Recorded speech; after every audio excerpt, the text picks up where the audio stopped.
একটা রহস্য বন্ধুরা। এই যে এই ঘরটা দেখতে পাচ্ছ তো, দাঁড়াও জুম করছি, না আমি ওদিকে দেখাবো না, তারপর তারা মারবে আমার। এর ভিতরে এখানে হচ্ছে কি বলো তো, গুড় তৈরি হয়, বুঝলে? তোমার কি লজ্জা করে না? এ গেছিল ওখানে ভালো মানুষই করে, ওখানে ভিডিও করতে গিয়ে ওদের এক্সপোজ করে এসছে। তোমাদের আজকে শেয়ার করব যে কিভাবে আসলে পাটালি গুড় তৈরি হয়। পাটালি গুড়ের পিছনে দেখো, হাসছে দেখো, পাটালি গুড়ের পিছনের রহস্যটা। তারপর তোমরা খাবে কি খাবে না তোমাদের ওপর ডিপেন্ড করছে। আমি ভাই কারোর কিন্তু ক্ষতি করছি না, পরিষ্কার কথা আমরা দেখিয়ে দিলাম, সাদা মনে কাদা নেই, কীভাবে তৈরি হয় দেখিয়ে দিলাম। এবার তোমাদের উপর ডিপেন্ড করছে তোমরা খাবে কি খাবে না। তো চলো দেখতে থাকো ভিডিওটা।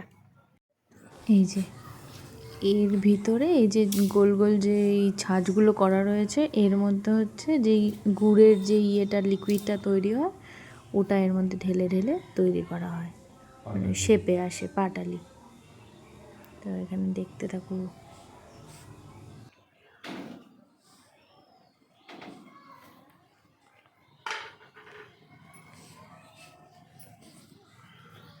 এগুলো কি গুড় তৈরি হয়?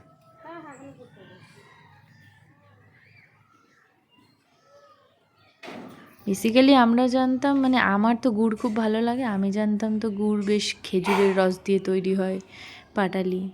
বাট এইখানে তো দেখতে পাচ্ছি, ওই দেখো সুগার লেখা রয়েছে। এবার চিনি শুনেছি নাকি ক্যান্সারের কারণ হয়, এবার ডক্টররা চিনি খেতে মানা করে ভীষণভাবে, চিনি খাওয়া খুব ক্ষতিকর। এবার আমি সেই জন্য গুড় খেতাম, ও মা এখানে দেখি গুড়ের মধ্যেও দেখি এইসব দেওয়া হয়।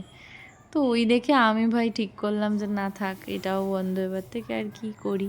তো দেখো প্রসেসটা, আমি তো দেখলাম, আমি সামনে গিয়ে দেখলাম এখানে তৈরি হয় এরকমভাবে, তো দেখলাম বলে আমি এটাই ডিসাইড করলাম। এবার তোমরা দেখো তোমরা কি করবে। এই দেখো এদিকে, এদিকে দেখো হাঁড়ির মধ্যে চিনি, মানে এইটা ওর মধ্যে কিভাবে কি ইউজ করা হয় জানা নেই আমার ঠিক।